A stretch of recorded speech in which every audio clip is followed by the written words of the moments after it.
Find the value of 104 into 96 using the difference of squares. এই কুৱেশ্যনটো cheated repeated question হয় আৰু ইয়াৰ option চাৰিটা দি আছে কোনটো হ'ব। আহক বন্ধুসকল একদম শ্বৰ্ট ট্ৰিকত আপোনালোকক এই অংকটো বুজাই দিয়া হ'ব। এনেকুৱা দুটা স্কুৱেৰৰ মাজত পাৰ্থক্য ওলাবলৈ দিলে তেনেহ'লে আমি প্ৰথমতে a স্কুৱেৰ মাইনাছ b স্কুৱেৰৰ সূত্ৰটো জনাটো খুবেই প্ৰয়োজন। a square minus b square is equal to a plus b whole into a minus b।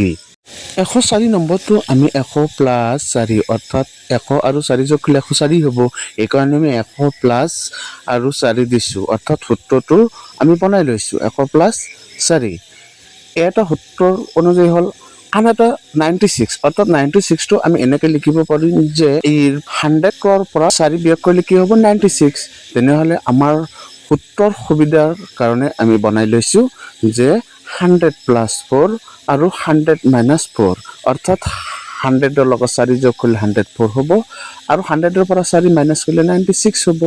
এতিয়া আমি সূত্ৰ অনুযায়ী কৰিম a square minus b square. ইয়াতো 100 ইয়াতো 100 তেনেহ'লে কি হ'ব 100 স্কুৱেৰ হ'ব আৰু 4 স্কুৱেৰ হ'ব। 100 স্কুৱেৰ কৰিলে 1ৰ পিছত 4টা শূন্য বহাই দিলেই হ'ল আৰু মাইনাছ 4ৰ স্কুৱেৰটো 16।